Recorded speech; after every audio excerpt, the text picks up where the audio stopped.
پھر قرآن کی بدولت بلندی اور عزت بھی ملتی ہے. عامر بن واصلہ سے روایت ہے کہ نافع بن عبد الحارث مکہ اور مدینہ کے درمیان میں ایک جگہ ہے اسفان، وہاں آ کر حضرت عمر سے ملے. حضرت عمر انہیں مکہ کا عامل بنایا کرتے تھے. تو آپ نے ان سے پوچھا کہ اہل وادی پہ کس کو مقرر کیا؟ مکہ کو وادی بھی کہا جاتا ہے کیونکہ وہ پہاڑوں کے بیچ میں ہے. انہوں نے کہا ابن ابزا کو. انہوں نے پوچھا وہ کون ہے ابن ابزا؟ کہنے لگے ہمارے آزاد کردہ غلاموں میں سے ایک غلام ہے. عمر کہنے لگے تم نے ایک آزاد کردہ غلام کو اپنا جانشین بنایا، اس کو مکہ کا گورنر بنا کے آ گئے ہو؟ انہوں نے کہا وہ اللہ کی کتاب کو پڑھنے والا ہے، فرائض کا عالم ہے. تو عمر کہنے لگے رضی اللہ عنہ ہاں واقعی تمہارے نبی صلی اللہ علیہ وسلم نے فرمایا بے شک اللہ اسی کتاب کے ذریعے بہت سے لوگوں کو اونچا کرتا ہے اور بہت سو کو اسی کے ذریعے نیچے کرتا ہے، یعنی جب وہ اس کا صحیح حق نہیں دیتے.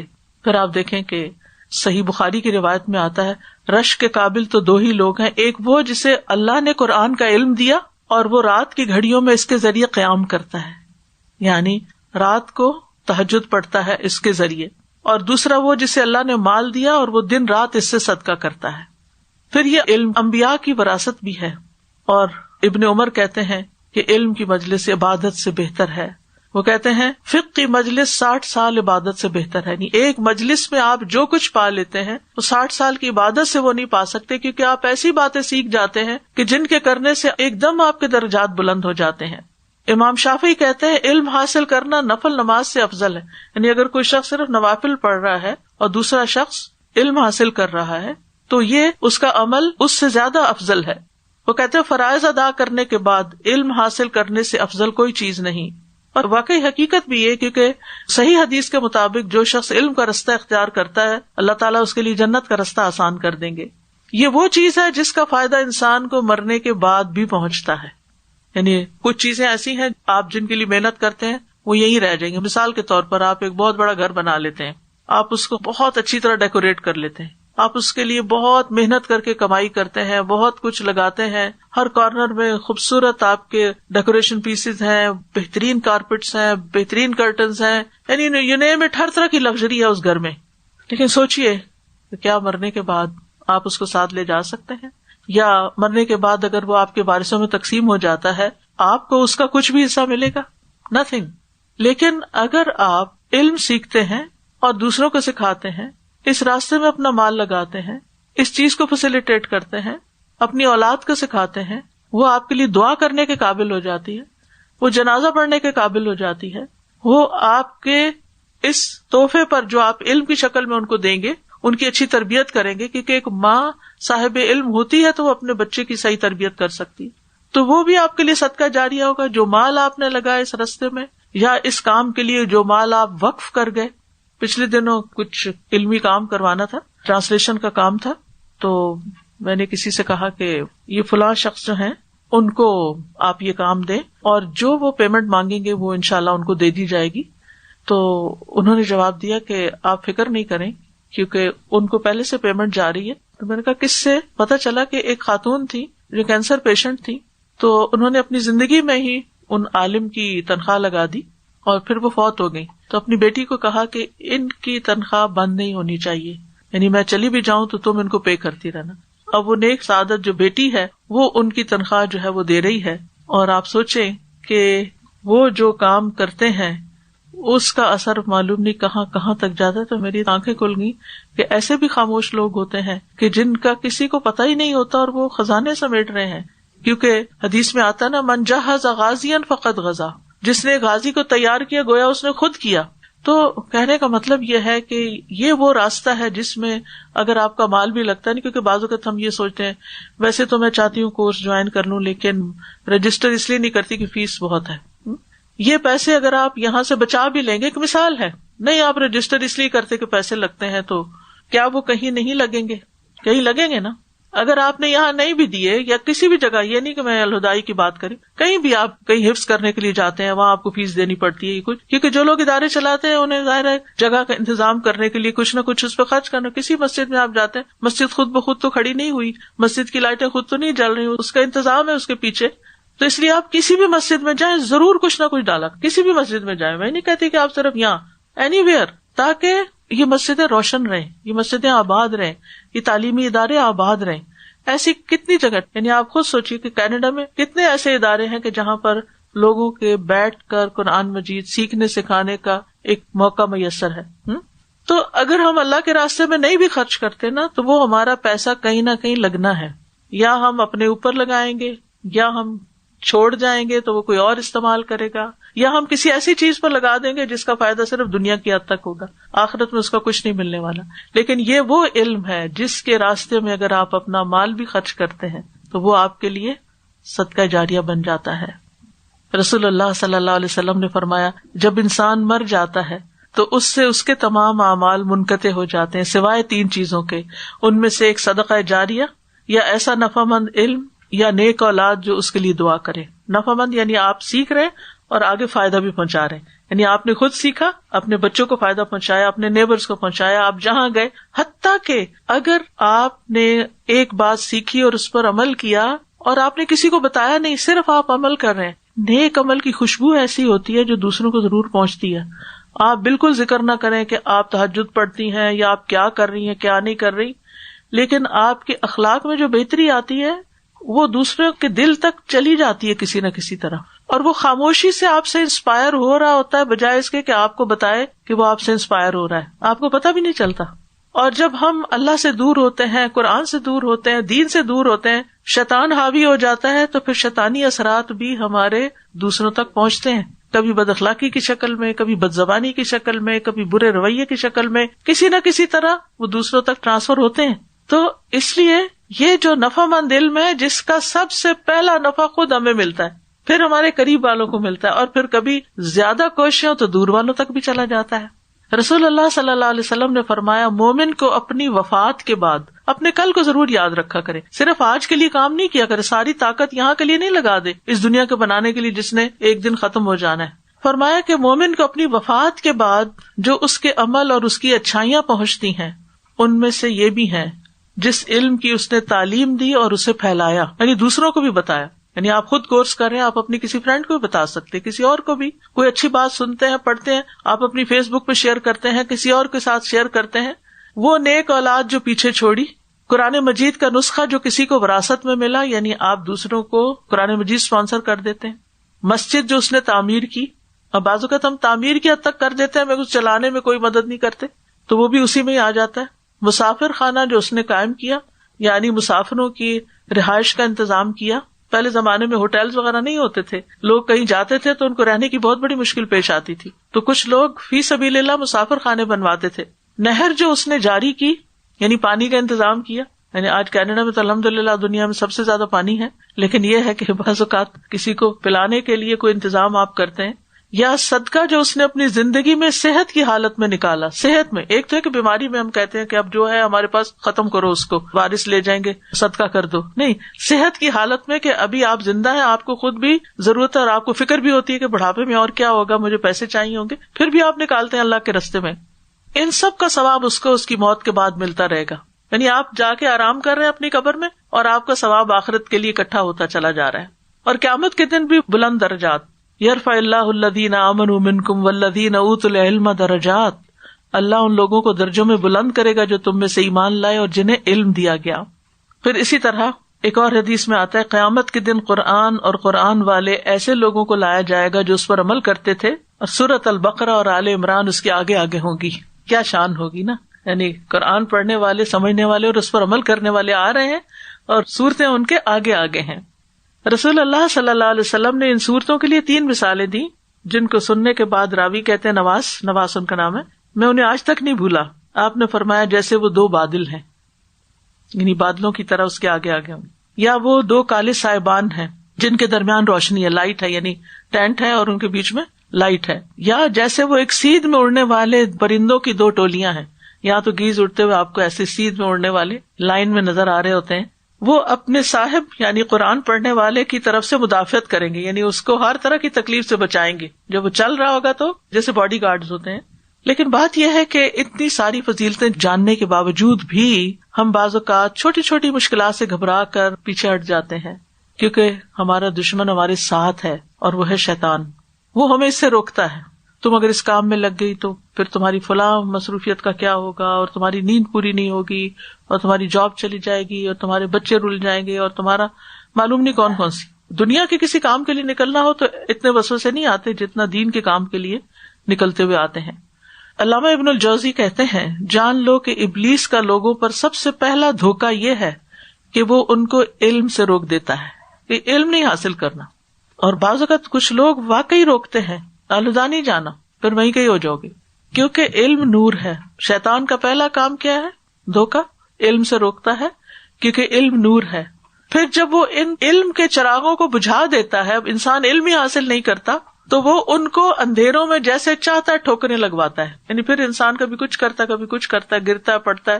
ابن حبیرہ کہتے ہیں، شیطان کی چالوں میں سے یہ ہے کہ وہ اللہ کے بندوں کو قرآن کے غور و فکر سے نفرت دلاتا ہے، یعنی یہ کام بڑا مشکل بنا کے دکھاتا ہے، کیونکہ وہ جانتا ہے کہ اس غور و فکر کی صورت میں انہیں ہدایت حاصل ہو جائے گی۔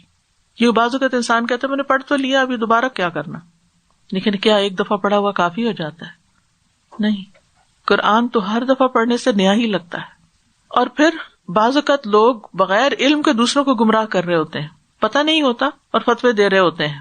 وَإِنَّ كَثِيرًا لَيُضِلُّونَ بِأَهْوَائِهِمْ بِغَيْرِ علم، بہت سے لوگ ایسے ہیں جو بغیر علم کے محض اپنی خواہشات کے پیچھے لگ کر دوسروں کو بہکاتے رہتے ہیں، یعنی خود بھی نہیں آتے اس کام کے لیے اور دوسروں کو بھی روکتے ہیں۔ اور علم سے دوری جو ہے وہ غفلت کا باعث بن جاتی ہے۔ ابن باز کہتے ہیں، انسان جب علم کی مجلسوں میں حاضر نہ ہو، نہ خطبہ سنے، اسے پرواہ بھی نہ ہو، تو اس طرح انسان کی غفلت بڑھ جاتی ہے، دل سخت ہو جاتا ہے، یہاں تک کہ دل پہ مہر لگ جاتی ہے اور وہ غافلوں میں شمار ہو جاتا ہے۔ ابن قیم کہتے ہیں، یہ کس قدر پریشانی کی بات ہے اور کتنا بڑا خسارہ ہے جو اپنے اوقات کو علم حاصل کرنے میں صرف کرتا ہے، لیکن وہ اس حال میں دنیا سے جاتا ہے کہ اس نے قرآن کی حقیقتوں کو نہیں سمجھا ہوتا، یعنی دنیا کی بہت سی ڈگریاں اس نے حاصل کی ہوتی ہیں لیکن قرآن مجید نہیں پڑھا ہوتا، اور نہ ہی اس کے دل پر ڈائریکٹلی قرآن کے مطالب اور راز اور معنی کھلتے ہیں۔ یعنی ایک ہے کہ آپ کوئی تفسیر پڑھ لیں، اسے مطلب جان لیں، اور ایک یہ ہے کہ جب قرآن ڈائریکٹ عربک میں سمجھ آنے لگے، پھر سنتے ہوئے براہ راست آپ کے دل پر، آپ کے زندگی میں جو مسائل ہیں اس سے متعلق آپ کو رہنمائی ملے۔ اور اس سے بڑی بات یہ ہے کہ یہ تو دنیا کا مسئلہ ہے نا، لیکن آگے بھی ہم نے جانا ہے، پیچھے نہیں پلٹ سکتے، آگے جانا ہے۔ اور مرنے کے بعد سب سے پہلی منزل کیا ہے؟ قبر ہے۔ اور قبر میں دفنانے کے بعد جب لوگ واپس جا رہے ہوتے ہیں تو میت قدموں کی آہٹ سن رہی ہوتی ہے، اس کے پاس 2 فرشتے آتے ہیں، اٹھا کے بٹھاتے ہیں اور اس سے پوچھتے ہیں من ربو کا، تیرا رب کون ہے؟ وہ کہتا ہے میرا رب اللہ ہے۔ وہ پوچھتے ہیں ما دینو کا، تیرا دین کیا ہے؟ وہ کہتا ہے دین الاسلام، میرا دین اسلام ہے۔ پوچھتے ہیں وہ کون شخص ہے جو تم میں بھیجا گیا تھا؟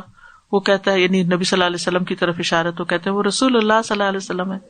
یہ بھی ایک اسائنمنٹ ہے۔ پھر وہ کہتے ہیں تمہیں کیسے علم ہوا؟ یہ بات تمہیں کہاں سے پتا چلی کہ میرا رب اللہ ہے؟ اور وہ کہتا ہے قرأت کتاب اللہ فآمنت بہ وصدقت، میں نے اللہ کی کتاب پڑھی، میں اس پر ایمان لایا، میں نے اس کی تصدیق کی، یعنی مجھے اللہ کی کتاب سے یقینی علم حاصل ہوا ہے۔ پھر آسمان سے منادی کرنے والا اعلان کرتا ہے تحقیق میرے بندے نے سچ کہا، اسے جنت کا بستر بچھا دو۔ اب وہ قبر جو اتنی گھبراہٹ والی چیز تھی اب وہ خوبصورت ہو رہی ہے، اس کو جنت کا لباس پہنا دو، اس کے لیے جنت کی طرف سے دروازہ کھول دو۔ لیکن کافر یا منافق، کافر تو کافر ہے لیکن منافق بھی جو صرف اوپر اوپر سے مسلمان تھا، دل کا کوئی یقین نہیں تھا اس کا جواب یہ ہوتا ہے لا ادری، مجھے نہیں پتا۔ جب اس سے پوچھتے من ربو کا ما دینو کا، جواب نہیں دیتا، کہتا ہے میں نے لوگوں کو ایک بات کہتے سنا تھا، میں بھی وہی کہتا تھا، یعنی جو لوگ کہتے تھے میں بھی کہہ دیتا تھا، یعنی بس میں صرف سنا سنایا مسلمان تھا۔ پھر اس سے کہا جاتا ہے نہ تو نے کچھ سمجھا نہ پیروی کی، ما دریتا وما تلیتا۔ تلیتا کا ایک معنی ہے یعنی کہ تم نے، اوپر والا تو کہتا ہے نا میں نے اللہ کی کتاب پڑھی اور اس پر ایمان لایا اور تصدیق کی، یہ کہتا ہے تو فرشتے اس کو کہتے ہیں کہ نہ تم نے جانا، ما دریتا، نہ تم نے سمجھا، وما تلیتا، اور ایک روایت میں تلوتا، نہ تم نے پڑھا، نہ غور کیا قرآن پر، تو تمہیں کہاں سے پتا چلتا؟ تم صرف دیکھا دیکھی کے مسلمان تھے۔ اس کے بعد اسے لوہے کے ایک ہتھوڑے سے زور سے مارا جاتا ہے، اتنے بھیانک طریقے سے وہ چیختا ہے کہ انسان اور جن کے سوا ارد گرد کی تمام مخلوق سنتی ہے۔ اس لیے خود بھی اور اپنے بچوں کے لیے بھی حریص ہوں، فکر مند ہوں کہ کچھ اور میں نہ پڑھاؤں یا سکھاؤں، لیکن میں نے ان کو قرآن سکھانا ہے۔ آپ جو سیکھیں ان کے ساتھ بیٹھ جائیں، آپ ان سے کہ آپ میری ٹرانسلیشن سنیں، کیا میں صحیح پڑھتی ہوں؟ کیا میرا ترجمہ ٹھیک ہے؟ ٹھیک ہے، ان کو اردو نہیں آتی، آپ اردو میں پڑھ رہے ہیں، آپ انگلش ٹرانسلیشن کھول دیں، آپ انہیں کہیں یہ مجھے پڑھ کے سناؤ. کچھ بھی ہو، یہ روشنی اپنی سب سے زیادہ پیار انسان کو اپنی اولاد سے ہوتا ہے. ان سے کہ مجھے صرف 5 منٹ دے دو، بے شک زیادہ نہیں، 5 منٹ دے دو، بیٹھ جاؤ میرے ساتھ، مجھے تمہاری کمپنی چاہیے، مجھے تمہاری فکر ہے، میرے ساتھ اللہ کی کتاب پڑھو جس میں کوئی تبدیلی نہیں ہوئی. تھوڑا سا جو بھی آپ کا گھر کا طریقہ ہے، آپ کو پتا ہے نا، ماں ہے نا، ماں کو پتا ہوتا ہے بچے کب کیسے کون سی بات سنتے ہیں، اور ماں کو پتا ہوتا ہے کہ کس طرح بات کروں گی تو یہ نہیں سنیں گے. جیسے آپ نے دنیا کا کوئی کام کرانا ہوتا ہے نا، تو آپ کس طرح اپنے بچوں کو سمجھاتے ہیں اور کیسے وہ پھر سنتے ہیں، کس طرح مانتے ہیں، آپ سب غور کریں. یا آپ اگر کہتے ہیں انہوں تو کوئی بات ہی نہیں سنتے، تو وہ اس میں کیا وجہ ہے، ہم کیسے سناتے ہیں کہ کوئی بات نہیں سنتے؟ کوئی طریقہ تو ہوگا. سب سے پہلے ہم نے اپنے گھر والوں کی فکر کرنی ہے. قوا انفسکم واہلیکم نارا، ٹھیک ہے. اور اگر انہوں نے کہیں سے پڑھ بھی لیا تو بھی ہم نے خود بھی ان کو لے کے بیٹھنا ہے. آپ دیکھیں، ہم خاص طور پر یہاں پر کینیڈا میں ایک یونیورسٹی کی ڈگری کے لیے 1 سال کی 1 سیمسٹر کی کتنی فیس ہوتی ہے پتہ نا آپ کو. اور اس کے لیے کبھی قرض لیتے ہیں، کبھی اوور ٹائم جابس کرتے ہیں، کبھی کوئی طریقہ اختیار کرتے ہیں، کبھی کوئی، تاکہ ہمیں ڈگری ہاتھ آ جائے. کیوں؟ ڈگری ہوگی تو جاب اچھی ہوگی، جاب اچھی ہوگی تو گھر اچھا ہوگا، گھر اچھا ہوتا گاڑی اچھی ہوگی تو ذرا کمفرٹیبل لائف. لیکن وہ کمفرٹیبل کہاں ہوتی ہے کہ جس میں اچھے سے اچھے گھر میں میاں بیوی آپس میں لڑ کے مر رہے ہوتے ہیں اور آپس میں کوئی محبت نہیں ہوتی. پھر کیا کمایا؟ اور وہ قرض ہے کہ اترنے کا نام نہیں لے رہا. اور اس قرض کے ساتھ اگر دنیا سے چلے گئے تو چاہے شہید ہو کے بھی گئے، جب تک وہ ادا نہیں ہوتا، یعنی شہید کے سارے گناہ معاف ہو جاتے ہیں، قرض کا گناہ معاف نہیں ہوتا. آج ہماری ہر چیز ہی قرض پر ہے. تو آپ سوچئے کہ محنت کس چیز میں کرنی ہے، کس چیز میں محنت کریں. اگر واقعی ہمیں قرآن سے محبت ہے، یہ ہو نہیں سکتا کہ پھر ہم اپنے بچوں کے لیے دعائیں نہ مانگے اور ہم کوشش نہ کریں. آپ بچوں سے مرعوب نہ ہوا کریں کہ یہ بہت پڑھ لکھ گئے ہیں تو یہ زیادہ جانتے ہیں. ایک یہ بہت بڑی غلط فہمی ہماری ہو جاتی ہے، یہ تو یونیورسٹی ڈگری رکھتے ہیں تو یہ تو ہم سے زیادہ جانتے ہیں، تو یہ قرآن کہاں سنیں گے. یہ اللہ کا کلام ہے، یہ اللہ کی کتاب ہے، یہ اس ساری پوری یونیورسٹی کی ڈگری پہ بھاری ہے. تو جب آپ کے اندر کانفیڈینس آئے گا، یقین آئے گا، تو آپ اس یقین کے ساتھ آگے بھی کنوے کر سکیں گے. اگر ہر روز نہیں، ہفتے میں 1 دن بیٹھ جائیں کہ یہ ہمارا فیملی ٹائم ہے. آپ نہیں شرمائیں کہ میں نے کتاب اٹھا لی یا قرآن اٹھا لیا یا قرآن کی کوئی بات کی تو یہ بھاگ جائیں گے، یہ پھر مجھ سے ملیں گے نہیں یا کچھ نہیں. اگر آپ واقعی جنرلی محبت کرنے والی اپنے بچوں سے ہی بھاگیں گے. تو اس لیے بہت ضروری ہے کہ چھوٹے ہوتے سے ہی ان کے ساتھ آپ شروع ہو جائیں. قرآن مجید سیکھنے کے کچھ آداب بھی ہیں. ان میں سے پہلی چیز یہ ہے کہ اللہ کی رضا کے لیے یہ علم حاصل کرنا ہے.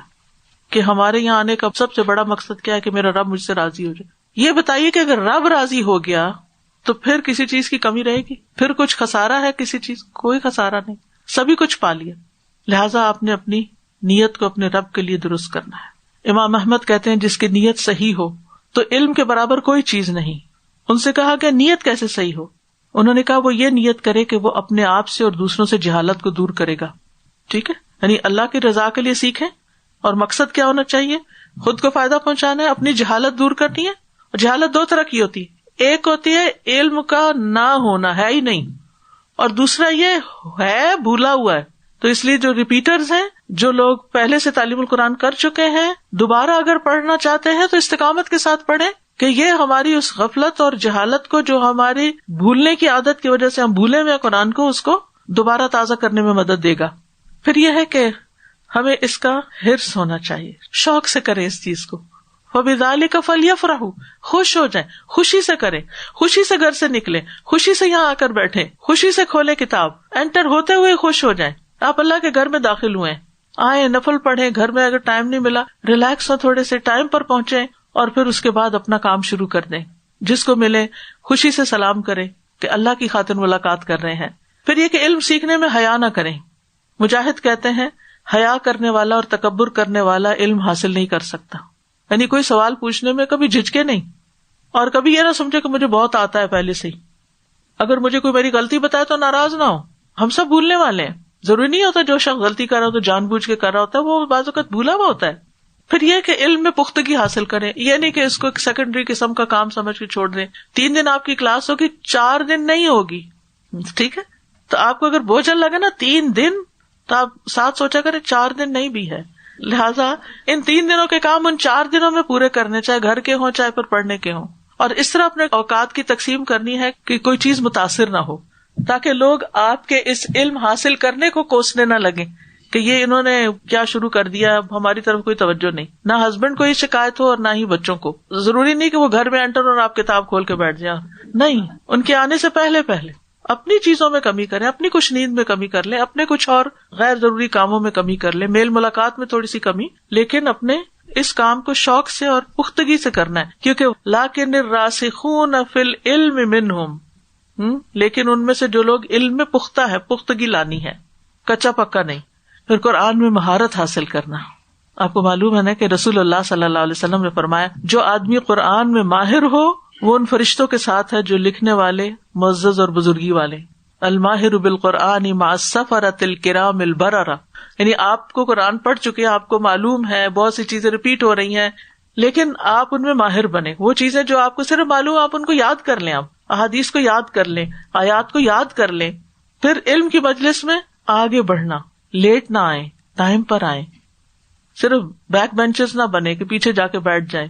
خاص طور پر جو رجسٹرڈ اسٹوڈینٹس ہیں وہ ٹائم پر آ کر آگے بیٹھ کر اپنے فرض کو صحیح طرح ادا کریں.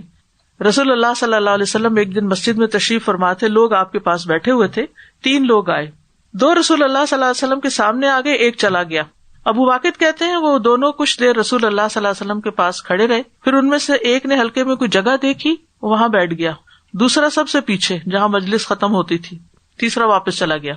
جب رسول اللہ صلی اللہ علیہ وسلم نے فراغت پائی، یعنی جو بات کر رہے تھے وہ ختم کی، تو صحابہ سے مخاطب ہو کر فرمایا کیا میں تمہیں ان 3 آدمیوں کی حالت نہ بتاؤں کہ ان میں سے ایک نے اللہ کی طرف رجوع کیا اور اللہ نے اس کو جگہ دی، دوسرا شرمایا تو اللہ نے بھی اس سے حیا کی، تیسرے نے منہ پھیرا تو اللہ نے بھی اس سے اعراض کر لیا.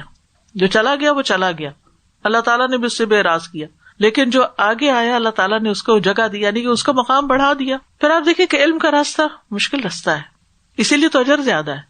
اگر ایک لفظ کو آپ کو 10 دفعہ پڑھ کے بھی یاد نہیں ہوا تو 11ویں دفعہ پڑھ لیں. نقصان کیا ہے؟ کوئی نقصان نہیں. بچے جب حفظ کرتے ہیں نا، آپ کے بھی بچوں میں سے کسی نے حفظ کیا ہوگا، تو بعض اوقات وہ کہتے ہیں یہ تو میں نے اتنی دفعہ پڑھا، یہ یاد نہیں ہو رہا، یا کچھ اس طرح کی تنگی کے ساتھ. میں اپنے بچوں سے کہتے ہیں خوش ہو جاؤ، زیادہ دفعہ پڑھنے کا موقع مل گیا ہے، ہر حرف پہ اتنا اجر ہے، 10 نیکیاں ہیں. کیا نقصان ہے اگر آج کا سبق مشکل ہے اور نہیں یاد ہوا جلدی؟ تو پریشانی کی کیا بات ہے؟ اور پڑھ لیتے ہیں، اور پڑھ لیتے ہیں، اور کر لیتے، دوبارہ کر لیتے ہیں، خیر ہے. تو اس لیے اس راستے میں صبر، کیونکہ جو راستے پہ مشکلات کے باوجود چلتا رہے گا وہ ایک دن منزل تک پہنچ جائے گا. جستجو بھی ہونی چاہیے، بوریت کا شکار نہ ہو. ٹھیک ہے اگر آپ تھک گئے، نیند آنے لگی، رکھ دیں، اٹھ کے کچھ اور کام کر لیں.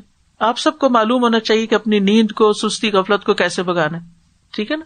یعنی آپ یہاں چونکہ بہت کمفرٹیبل ماحول میں رہتے ہیں، نہ ضرورت سے زیادہ گرمی لگتی ہے، نہ ضرورت سے زیادہ سردی لگتی ہے، تو کمفرٹ اتنا ہے کہ پھر اگلا مرحلہ سونے کا ہی ہوتا ہے، آرام کا ہوتا ہے، اونگنے کا ہوتا ہے. اور خصوصاً جب کتاب سامنے آئے پھر تو اگلی پچھلی نیند کی کسر پوری ہونی ہوتی ہے.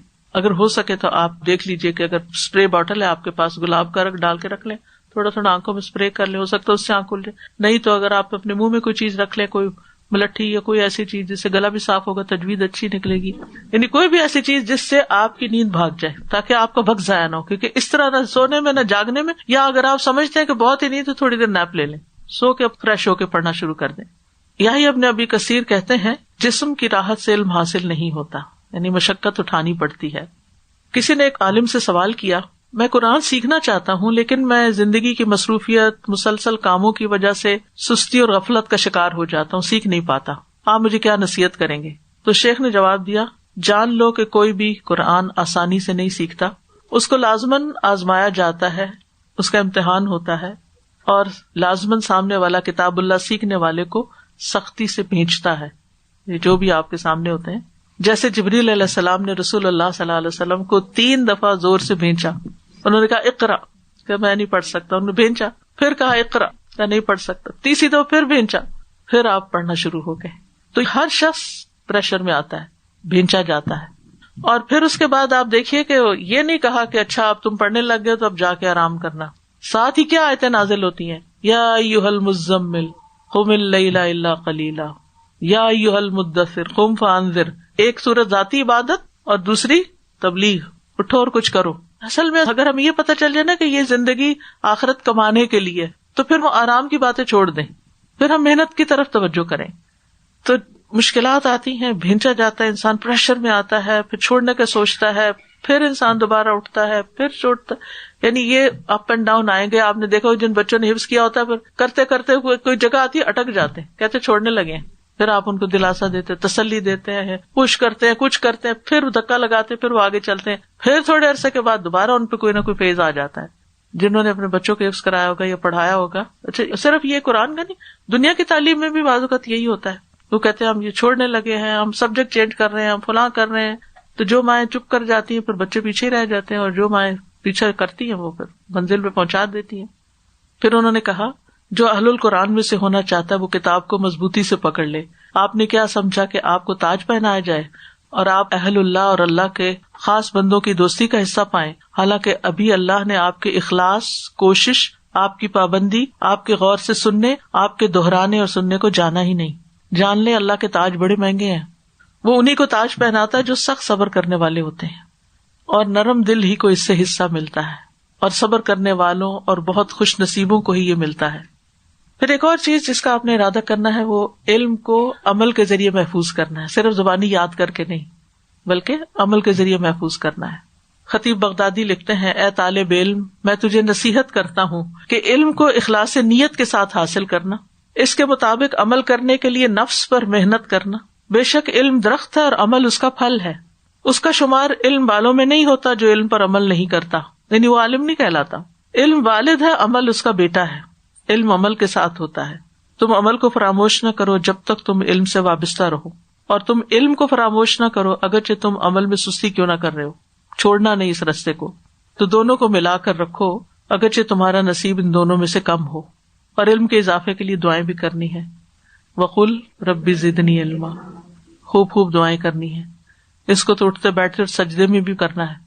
رسول اللہ صلی اللہ علیہ وسلم نے فرمایا، اللہ سے نفع مند علم مانگو اور فائدہ نہ دینے والے علم سے اللہ کی پناہ طلب کرو. نبی صلی اللہ علیہ وسلم یہ دعا مانگا کرتے تھے، اللہم انی اسألک علما نافعا وعملا متقبلا ورزقا طیبا، ہر روز فجر کی نماز کے بعد. ٹھیک ہے. اور ایک اور دعا، اللہم انی اسألک علما نافعا واعوذ بک من علم لا ینفع. ٹھیک ہے، کہ اللہ اس علم سے بچانا جو فائدہ نہ دے. تو اب آپ مجھے بتائیے کہ آپ نے کیا سیکھا. ہاتھ کھڑا کریں گے تو میں آپ سے پوچھ لوں گی، مائک کی ضرورت نہیں، بس چھوٹا چھوٹا جواب دیتے جائیں کہ قرآن مجید پڑھنے کے فائدے کیا ہیں، کیا ملے گا پڑھ کے. یعنی یہ جو پڑھیں گے آپ تو آپ کو حاصل کیا ہوگا؟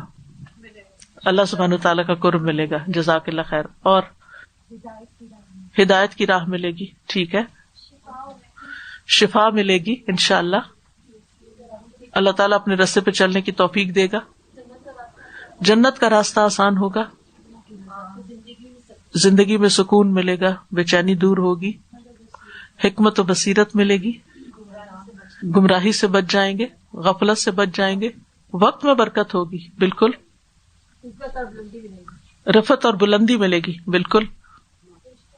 فرشتوں کی مدد اور دعائیں اور محبت اور مغفرت. جی، اپنی اصلاح ہوگی، خود کو فائدہ ہوگا، ہمارے گھر والوں کو فائدہ ہوگا، ہمارے بچوں کو فائدہ ہوگا. غم، پریشانیاں، بےقراری، ٹینشن وغیرہ دور ہوگی. صدقہ جاریہ مرنے کے بعد فائدہ پہنچتا رہے گا. عمل میں تبدیلی آئے گی انشاءاللہ. بصیرت حاصل ہوگی. عزت و اکرام، فرائض اور احکام معلوم ہوں گے. تمام مخلوق کی دعائیں ملیں گی. جی، مچھلیاں بھی دعائیں کریں گی. جی ہاں، سب سے بڑھ کے تو اللہ سبحانہ تعالیٰ کا قرب. دنیا بھی سمجھ جائے گی اور آخرت بھی انشاءاللہ. اور اگر نہیں پڑھتے، نہیں کرتے تو نقصان کیا کیا ہے؟ قرآن سے دوری کا کیا نقصان ہے؟ خسارہ ہی خسارہ ہے. غفلت آ جائے گی، قرض قبر کا حساب مشکل ہوگا، دل سخت ہو جاتا ہے، اندھیرے میں ہی رہے ہم. جی ہاں بالکل. جی ہاں، اگر شرمائیں گے اور دور ہوں گے تو پھر اللہ سبحانہ تعالیٰ سے دوری ہو جائے گی.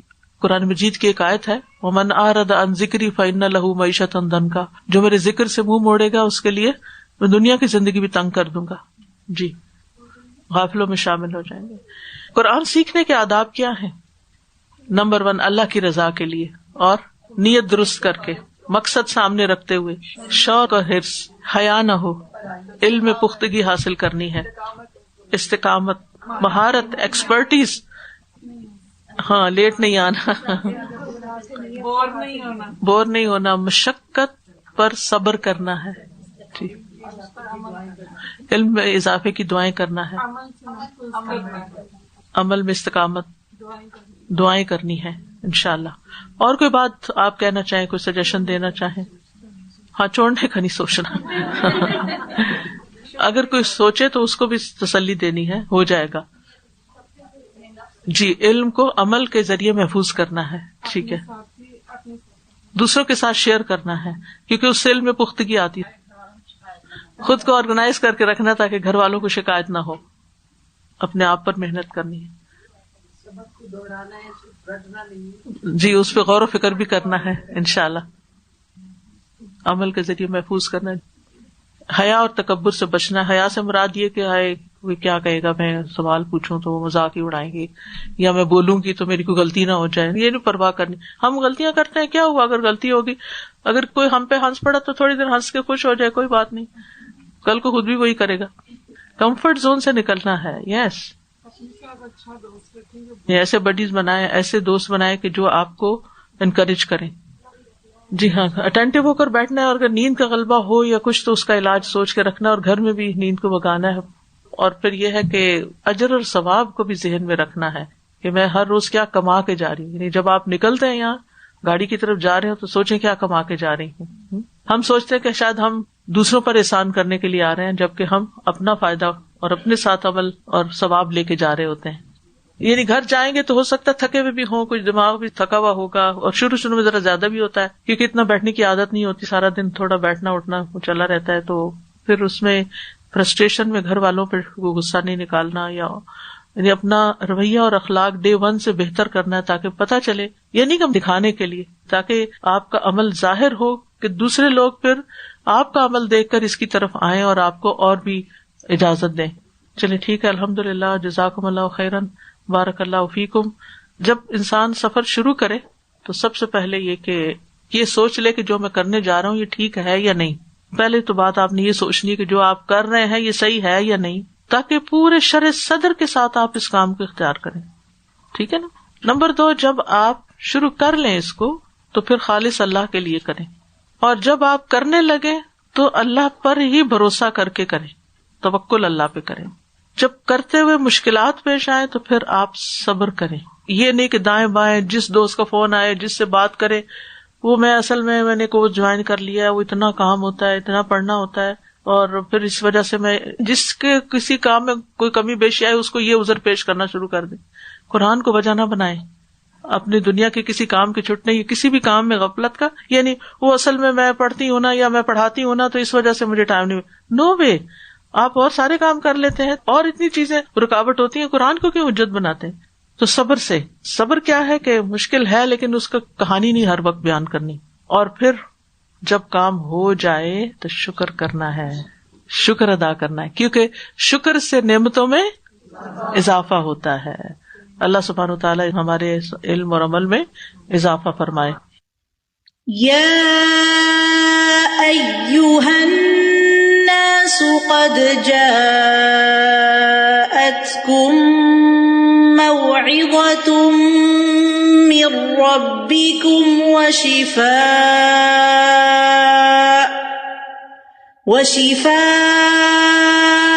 لما فی الصدور وہدی ورحمۃ للمؤمنین.